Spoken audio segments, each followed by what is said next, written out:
假如話呢個屋宇署發現有一啲即係佢即係效能嘅問題啊，行政上面出咗問題，首先就處長負責啊嘛。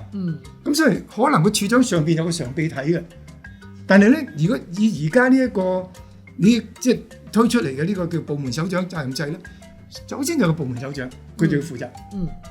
咁當然佢喺佢上邊嗰個常秘要負幾多責咧，咁就變咗另外一回事啦。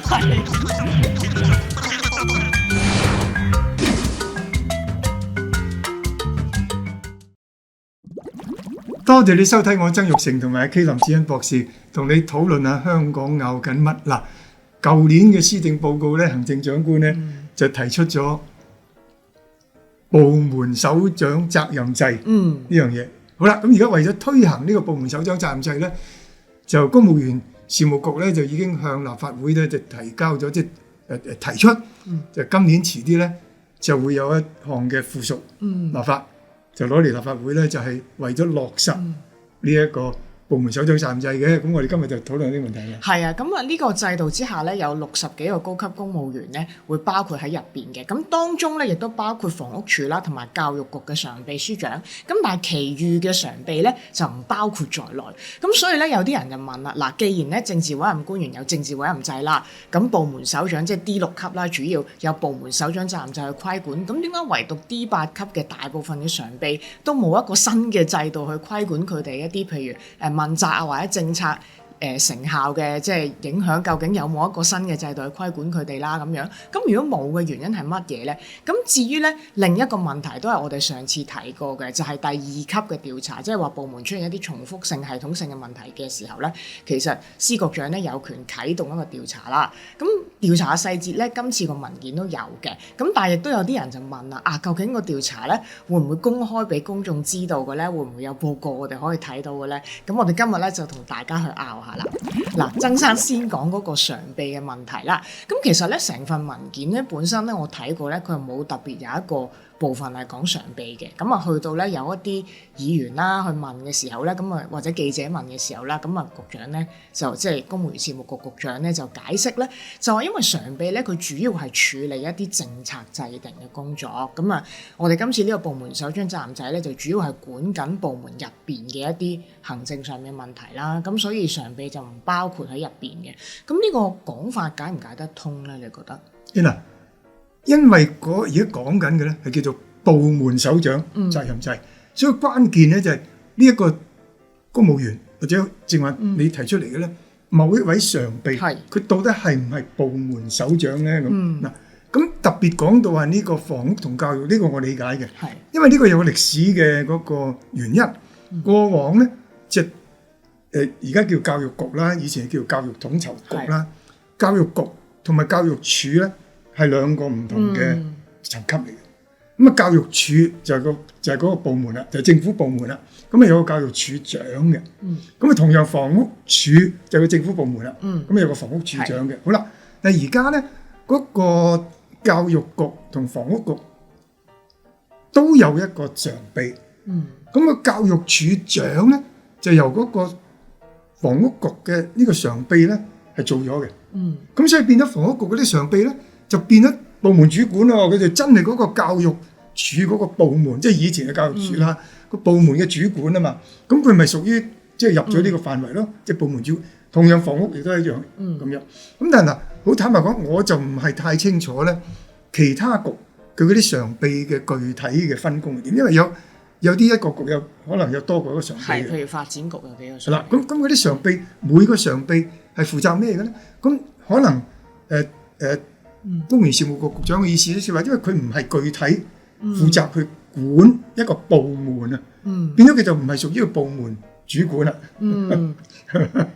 咁你就住呢個問題咧，我今朝特登睇過撒轉咧，即係唔同嘅局咧，佢下邊嗰個常秘其實具體嘅職能係啲咩啦？咁首先第一個觀察咧就係、其實咧有一啲有啲即係常秘嘅工作咧就寫得清楚啲嘅。咁當然亦都可能因為佢真係具體職能多啲啦。咁但係有啲嘢比較寫得簡單，有啲甚至係冇乜點寫嘅。咁譬如我舉其中一個例子啦，即係發展局常秘書長其中一位咧就係負責公務啦。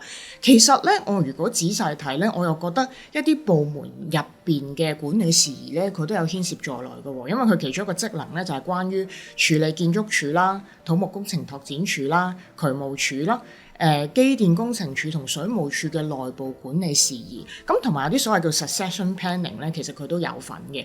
譬如就係就住各個公務部門首長職級接任嘅規劃同領導才能發展咧，佢都要提供一啲策略性嘅意見。咁所以咧，又似乎咧呢一個嘅負責公務嘅常秘咧，有可能都會牽涉喺一啲部門嘅行政工作入邊。但係相反，另一位啦，即係發展局嘅常秘就係負責規劃及地政咧。就主要職能係香港土地管理啦、土地用途規劃啦，即係屋宇及市區更新政策咧，就冇乜提到關於部門運作嘅。咁會唔會其實有一啲常秘咧，事實上都需要去處理緊一啲部門嘅行政工作咧？我哋就咁可能普通喺出邊睇，我哋未必知。嗱，但係你再照你正話讀出嚟嗰啲文字嚟睇咧，就算發展局底下嗰個負責公務嗰個常秘。因為佢底下咧，真係有幾個具體嘅處噶嘛，係嘛？譬如呢個土木工程拓展署嘅處長噶嘛，建築署有處長噶嘛，係咪？咁嗰個變成個部門嘅呢個主管咧，就係嗰個處長喎，係即係個部門嘅你話部門裏邊有某啲行政工作可能要即係呢個常秘或者要向佢彙報都唔定，但係佢唔係嗰個部門嘅主管喎，我係咪可以咁樣理解咧？係啦，嗱。我覺得喺個名咧，即係如果顧名思義，的確真係限喺部門首長係啱嘅。咁但係咧，如果我哋講緊有時部門出現咗一啲行政問題係系統性啦嚇，即係牽涉緊司局長可能要啟動個2級調查，咁全個責任又係咪應該淨係喺個部門首長度咧？嗱，如果照而家我哋睇到嗰啲訊息咧，就係，譬如你假如話嚇呢個屋宇署，發現有一啲即係佢即係效能嘅問題啊，行政上面出咗問題，首先就處長負責啊嘛。咁所以可能個處長上邊有個常秘睇嘅，但係咧，如果以而家呢一個你即係推出嚟嘅呢個叫部門首長責任制咧，首先就係個部門首長佢就要負責。咁當然佢喺佢上邊嗰個常秘要負幾多責咧，嗰又變咗另外一件事啦。係咪？嗰個可能係另外一個問題嚟嘅。咁啊，所以即係。嗰個即係我睇法咧，就即係你剛才講嘅，譬如就好似呢個發展局嘅呢一個負責公務上面，佢底下嘅幾個具體嘅處，每一個處出現問題嘅時候咧，即係如果要啟動到而家一陣間我哋會討論嘅嗰啲調查機制咁之類嘅時候咧，就係最高就去到嗰個處長嗰度，應該就係咁樣。咁但係文件上面咧，即係曾生，你覺得有冇需要可能交代清楚，就係常秘不包括在內嘅原因咧？因為都有一啲講法咧，就話其實可能市民咧拎住嗰一份嘅指引咧，其實佢都理論上覺得應該係 comprehensive 嘅，即係都應該知道晒其實點解常秘唔喺個制度入邊。就正如咧，譬如我哋嗰啲公務員守則啦，或者 POAS 啦，即係政治委任制，其實個守則咧都寫得好詳細啦，即係究竟邊啲人包括在內，同埋佢去到個責任喺邊度。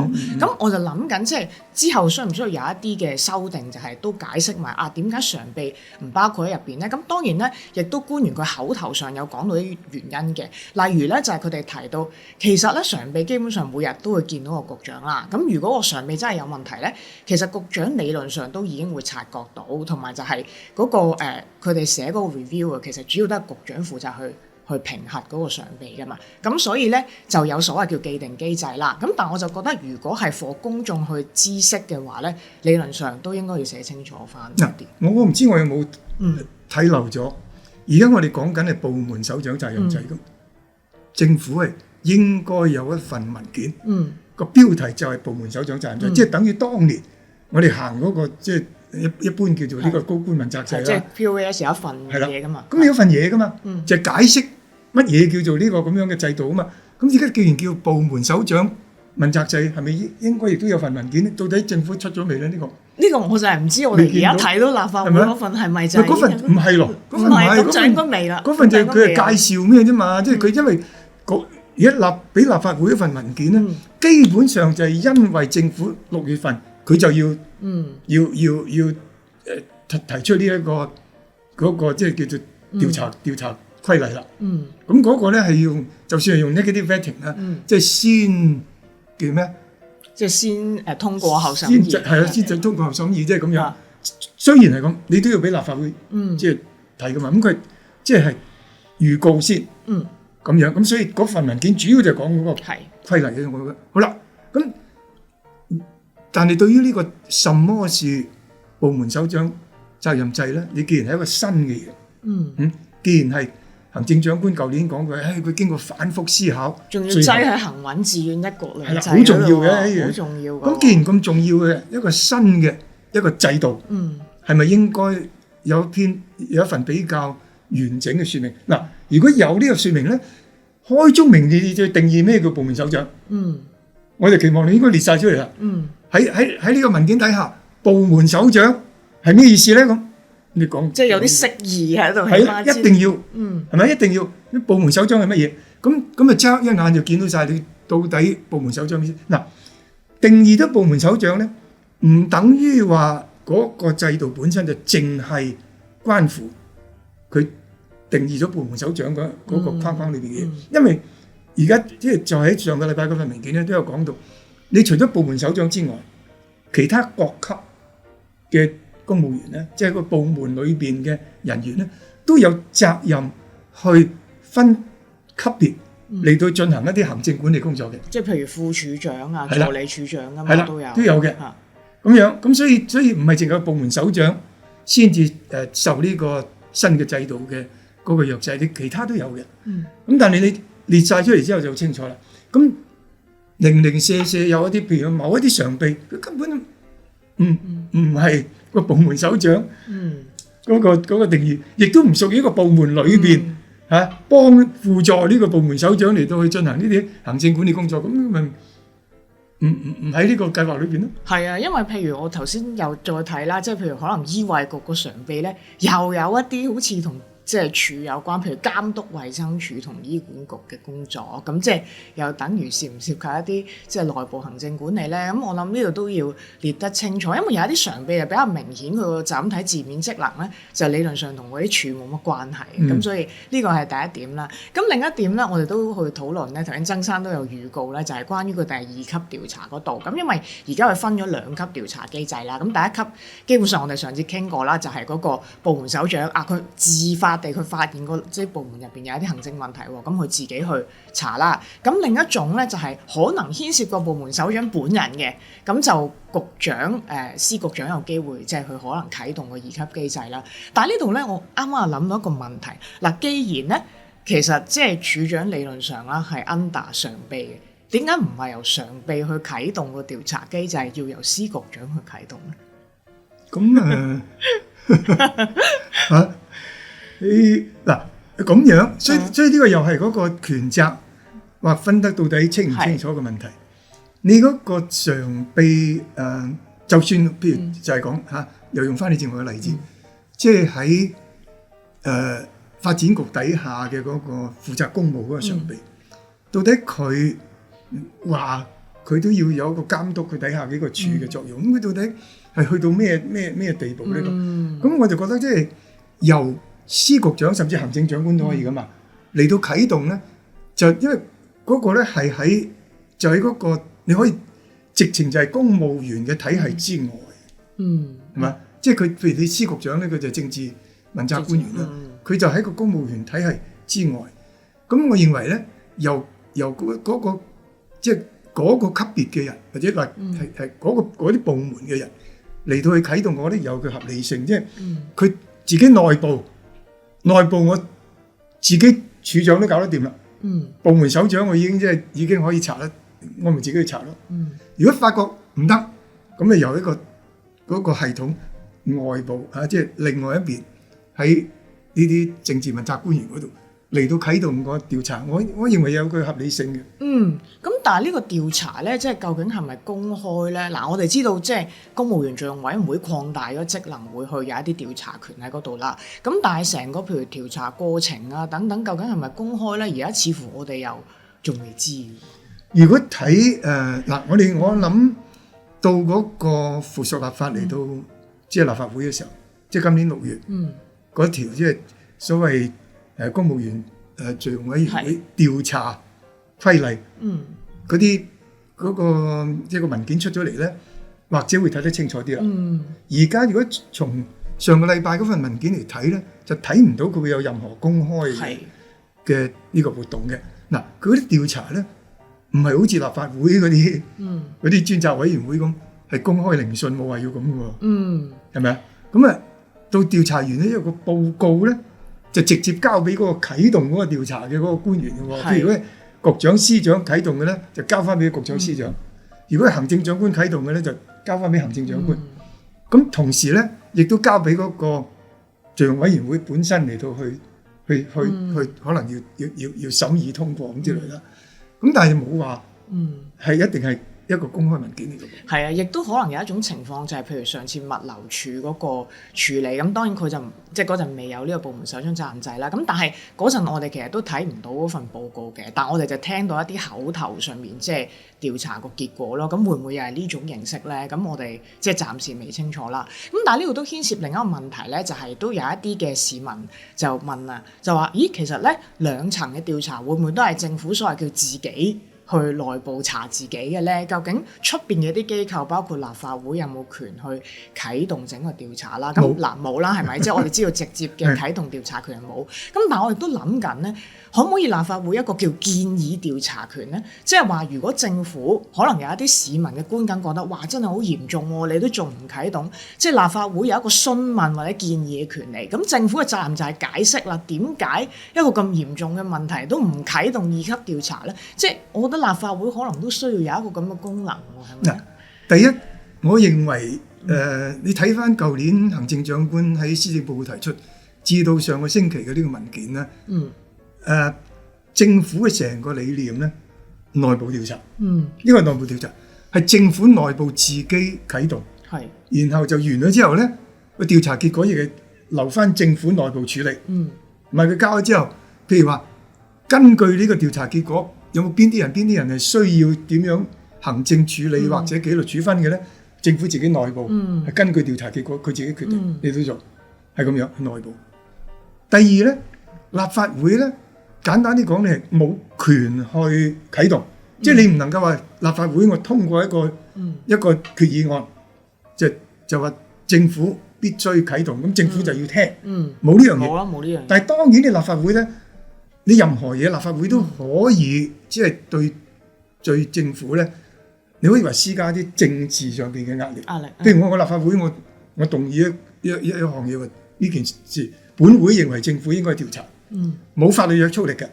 你有你講，通過咗之後咧，政府可以唔做。但係立法會啊，如果真係有咁多議員都強烈提出咗，喂，呢件嘢點解唔查咁政府都唔查咧，就好似正話你講，佢都要解釋嘅喎。即係一個 answerable， 即係你都要問責咯，你都要解釋點解唔查。你上次我立法會入條質詢，係咪啊？呢件嘢政府有冇準備調查？咁你政府都要答嘅噃。你答咗佢，政府啲議員有權問你點解嘅喎。咁所以呢個咧就反為即係如果講話呢個即係政府嘅問責性咧，通過立法會嘅呢個機制咧，其實係可以即係可以體現到嘅，係可以咁嘅。但係咧嗰個調查本身咧係政府內部嘅，係政府自己啟動，然後調查結果咧由政府自己處理，呢個就肯定嘅。咁啊，最後一點我哋都要討論埋就係即係整成個制度出嚟啦。究竟我哋 expect 緊有啲乜嘢效益啦，係嘛？同埋係咪真係可以改變到個行政文化啦？嗱，其實咧我睇嗰個嘅目的似乎都係想去改變，即係主要係似係一啲行政問題居多嘅，尤其是一啲即係系統性重複嘅問題啦。但我亦都諗緊一樣嘢，就係一個部門佢冇一啲系統性冇重複問題，又冇一啲行政失誤，係咪等於個部門嘅措施就係服務緊市民嘅福祉，或者令到即係市民覺得滿意呢？咁好似又唔係完全一樣喎，因為一個部門符合效率，佢符合程序，唔等於佢對社會有好高效益㗎嘛。咁但係呢，似乎呢一個部門首長責任制就唔係諗緊效益嗰樣嘢，似乎係諗緊行政效率喎。我認為100%準確，因為即係行政長官提出呢個部門首長責任制嘅時候咧，佢係講得好清楚嘅，佢就係要即係推行呢個所謂行政問責，就唔係政策，即係唔係呢個政策嘅問責，唔係政治問責，唔係政治問責，係行政問責。咁咧就將呢啲政治問責官員佢制定政策嘅責任，同埋公務員。舊年呢個施政報告我再睇翻一次，講得好清楚，公務員執行政策嘅責任分開。所以嗱，我呢個部門係執行嘅啫。你有個政策定咗落嚟啦，交到俾我呢個部門，我呢個部門就去執行。好啦，咁嗰個理念咧就係，如果個部門你嗰個部門嘅效能啊係夠高嘅話，所以佢呢個舊年施政報告已經講㗎啦，今次呢個文件亦都再提過一次，佢實行呢一個部門首長問責制咧，就係要提升個部門嘅效能，係最緊要。如果你部門效能提升咗，你咪可以即係執行嘅嗰個效率咪會高咗咯，執行嘅即係呢個準確性咪會即係大咗咯，係咁樣。咁如果所以如果政策本身係有問題嘅咧，你100%執行咧，可能都出事或者都冇用嘅喎，或者係咪啊？即係對社會都受益唔到，唔關我事。個問題咧就係俾咗個政策你到底有冇真係去執行到咧？如果你係由於你部門裏邊，譬如嗰個一啲辦事嘅流程好多即係麻煩嘅嘢，有好多內耗，影響咗你嘅效率。又或者咧，你嗰個即係部門裏面嘅士氣好差，啲人唔係真係去積極去做好嗰件事幹，得過且過咁樣馬馬虎虎，咁咪影響咗個執行咯。咁所以而家就執到呢樣嘢。你睇翻即係舊年李家超喺嗰個施政報告裏邊咧，就即係公務員整體嚟講係好，不過因為要咁政府咁大，你難免都會有啲問題，佢就要針對嗰啲問題啊嘛。咁我哋所以如果你正話個問題，我哋睇到底行呢一個所謂部門首長問責制係咪真係有用咧？就係咪達到呢個目的咧？我哋估計咁樣行法係咪真係提升到每一個部門嗰個效能咧？係咪解決到個績效嘅問題咧？就係咁樣。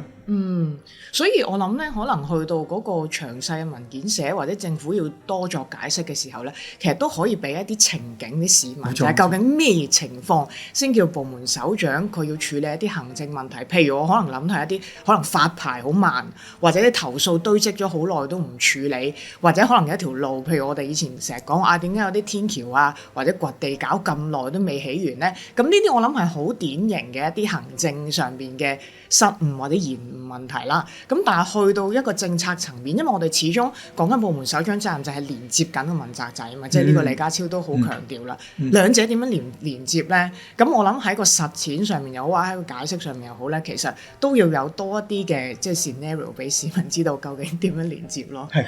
但係今次呢個文件咧，佢就解決咗我哋即係解答咗我哋即係上一次討論呢個問題嘅時候嘅一個疑問，即係到底由嗰個公務員敘用委員會嚟到調查，到底有冇咁嘅資源、有冇咁嘅能力咧？而家就講咗啦，解釋咗啦。係原來咧，佢有個調查小組，調查小組咧就呢個委員會嘅主席，另外起碼加多一個人，咁即係話最少2個人就可以成立個調查小組。喂，大好多嘢做嘅喎，我哋上次去問咯，即係佢有冇咁樣嘅時間啊、資源嚟到做咧？咁原來佢可以咧委任一個。即係支援嘅一個機構，即係譬如可能揾10個8個人嚟幫手嘅喎，咁樣，咁唔止咧，跟住6月份嚟嘅嗰個附屬立法咧就要俾權佢調查嘅，所以上次我哋亦講過啊嘛，喂，你走去個部門度想攞人哋啲文件睇，我唔俾咧，係咪啊？我要叫嗰個公務員嚟到去即係俾證供，佢唔肯出席得唔得咧？唔得，而家就俾。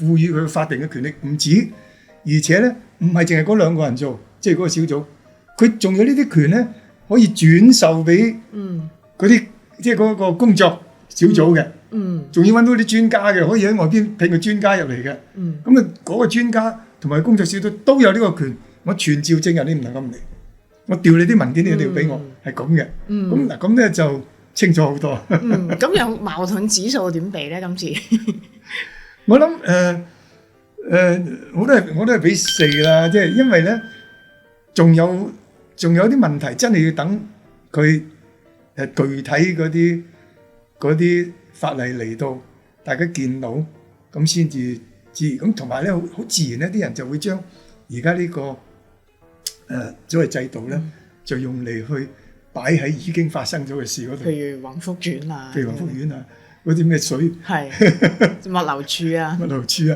嗰類。咁如果行咗之後，係咪會有唔同咧？咁會有啲咩問責咧？官員問責嗰啲官員又有啲咩處理咧？啲人好自然就會咁去諗。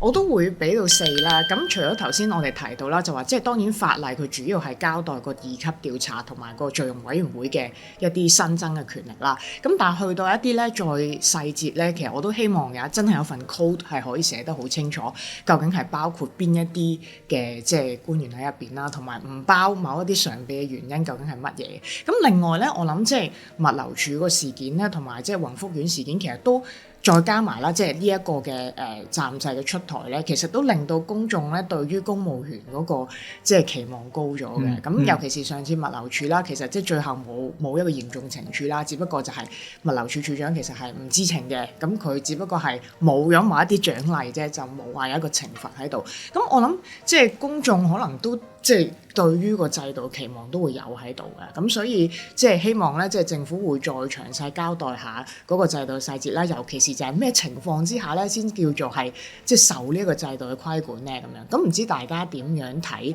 即係特區政府整體嘅一個公共行政效率啦，同埋點睇呢個制度嘅？咁啊，下一次咧，我哋再有機會咧就再傾呢個題目啦。咁啊，今日節目時間咧差唔多啦，拜拜。拜拜。